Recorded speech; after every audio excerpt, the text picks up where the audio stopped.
Level 1. Hang around. You're just a local kid. Since childhood, you've watched the guys in your neighborhood who have gold, expensive cars, and everyone's respect. When they walk down the street, people move out of their way. You want that life too. So you start hanging around them. Sometimes you bring them coffee, sometimes you wash their Cadillac, and sometimes you run to the deli to grab sandwiches while a card game is going on in the back room. You're there, but in reality, nobody really notices you. The made men barely even look at you. To them, you're just free labor, a gopher, the guy who runs around for every small task. Bring coffee, bring cigarettes, close the door. Your real job is simple. Listen and keep your mouth shut. Every second, you're being watched. This is a test of your discipline. If you talk too much or say the wrong thing to the wrong person, your journey ends right there. And the worst part? You're not even making money yet. You take all the risk, and someone else gets the reward. If the police raid the club, the bosses will walk out the back door, and you'll be the one sitting in the police car. So, how do you get promoted? Simple. Make yourself useful. For example, if you spot a police car 2 blocks away and warn everyone in time. If you prove that you're valuable, you might reach the next level. Level 2. Associate. Now you've passed the test. You're not a member of the family yet, but you work with the family. Your life has now become a hustle. Sometimes you hijack trucks coming out of the airport. Sometimes you run an illegal sports betting operation. But there's one rule here. You don't get to keep all the money. Every week, you must hand a thick envelope of cash to your sponsor, the soldier who introduced you to the system. If you make $10,000, a portion of it must go up the chain. If you try to hide money, that means you're stealing from the family. And in the Mafia, stealing from the family usually means people never see you again. At this level, the risk is the highest. You're the one doing the dirty work. You're the one intimidating people, hijacking cargo, and collecting money. The FBI is also watching you because associates are often inexperienced and hungry. If you get caught, the family takes no responsibility. You go to prison, serve your time, and keep your mouth shut. If you never mention a single name, maybe they'll consider you worthy of the next level. Level 3. Senior Associate. Now several years have passed. You've made money, and at one point you even spent 3 years in prison, but you never talked. That proves you don't break under pressure. Now you're officially on record with a captain. That means you're under his protection. If a guy from another crew tries to mess with you, your captain steps in and says, "Back off, he's with me." But this stage is also the most dangerous. The bosses are now checking your background, your family, your history, everything. If they discover that someone in your bloodline was an informer, your journey could end right there. At this stage, even a small mistake isn't tolerated. If you get into a bar fight and embarrass the family, your reputation is finished. But if everything goes well, one day someone tells you, "Wear a suit tomorrow," and you immediately understand you're about to become a made man. Level 4. The Soldier. You walk into a basement or a back room. Several men are sitting around a table. There's a gun on the table and a picture of a saint. They prick your finger with a small blade. Your blood drips onto the image of the saint, and someone tells you, "From this day forward, you belong to this family." Now you're a made man. No civilian can touch you. No associate can raise a hand against you. Even a boss from another family cannot touch you without permission. If someone hits you, it means they are challenging the entire organization. Now you are inside the circle of trust. You now have a crew of associates working under you. They hand money to you, and you pass money up to your captain. Your job is to supervise the rackets. You make sure money is coming in from construction sites. You make sure union votes go the right way. You don't have to break windows yourself anymore. You send an associate to do it. But remember, you're still a soldier. And when the boss says someone needs to go, you grab your bag and handle it. Refusal is not an option. Level 5. The Enforcer. Some guys are good at making money, but you're good at something else. Violence. When someone refuses to pay their debt, they send you. You are the fear that keeps the system running.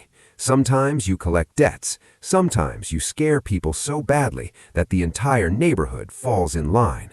Or maybe you become a disposal expert. You know which chemical plants have acid vats. You know which construction site will be pouring a foundation tomorrow morning. People are afraid of you.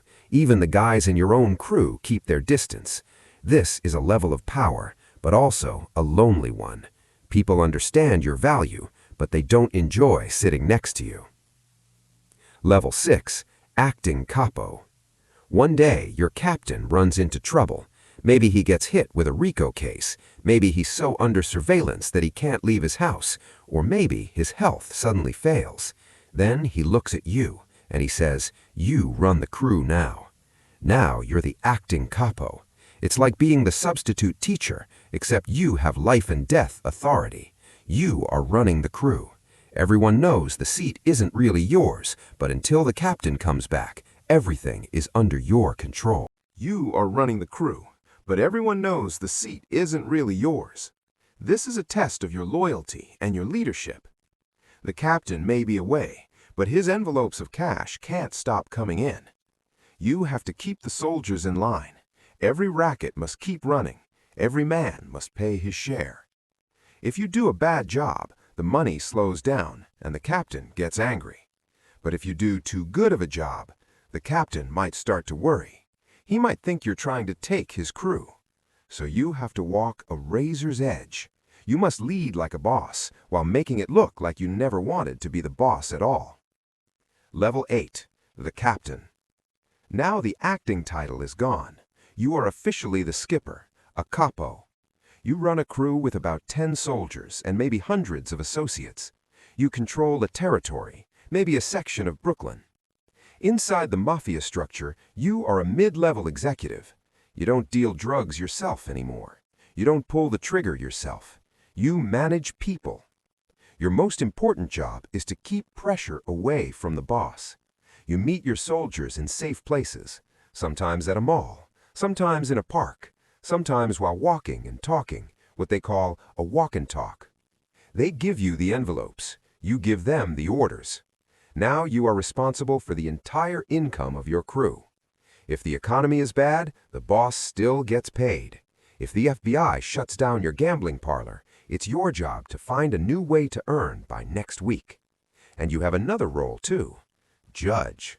If two soldiers start fighting over money, they come to you. You settle it. Inside the crew, your word is law. But there's a problem. You have a quota. Every week you must deliver a fat envelope to the boss. If the money stops coming in, you get replaced. And in this business, being replaced usually means you don't stay alive. Level 11. The messenger.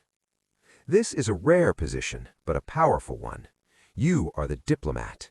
The families need to communicate with each other, but the bosses can't meet directly. It's too risky. The FBI watches every meeting and every handshake, so they send you.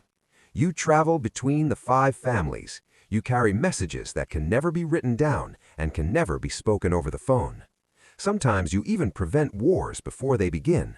Imagine a soldier from one family sleeps with the wife of a soldier from another family. The situation becomes explosive. Before bullets start flying, you step in and negotiate the solution.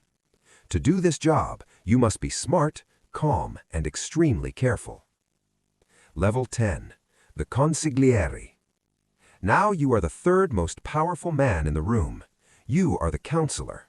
Usually you don't have a crew, you don't control territory, but you have something more important. You have the boss's ear.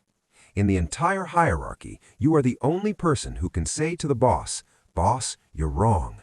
If the boss wants to eliminate a captain in a moment of rage, you are the one who says, "Wait, think about the business, think about the police heat." Often you are a lawyer, or at least someone who thinks like one. You understand the complexities of the law. You advise how scams should be structured so they avoid RICO charges. When captains are fighting, and even the underboss can't fix the problem, they come to you. You are usually safe, because you are not a threat to the throne. You are the one who protects it. Level 11. The Underboss. Now you are the VP of Operations. You are second in command. The boss is the CEO. He sets the vision. You are the COO. You make that vision happen. You handle the day-to-day operations. All the capos report to you. You collect the master envelopes from every crew. You settle disputes that are too big for the captains, but too small for the boss. If federal agents start building a case, you are often the first target, because you are the shield that keeps the boss out of prison. But there is another truth. You are also the heir apparent. If the boss dies or goes to prison, the crown will most likely fall to you, and everyone knows it, which makes you the #1 target for every ambitious captain who thinks he can run the family better. You must be strong enough to run the organization, but humble enough not to scare the boss. Level 12. The Boss. Capo di tutti capi. You made it to the top. You survived the street wars. You survived prison sentences. You survived betrayal and treachery. Now you are the father. You sit at the head of the table. You operate like a ghost. You never touch a gun. You never touch the money from a racket. There are layers of people between you and the crime. You whisper an order to your underboss, and 3 days later, your rival disappears. You deal with the commission. This is the board of directors of organized crime. Here you sit with the bosses of other families and divide territories. You decide who becomes a made man. You decide who dies. You have total power, but you have no peace. Your best friend may want your job. The FBI has an entire squad dedicated to destroying you. There is no retirement in this life. There is no walking away. You stay on the throne until the day you die. Maybe in a hospital bed, maybe inside a prison cell, or maybe on the pavement outside a steakhouse. This is the life you chose.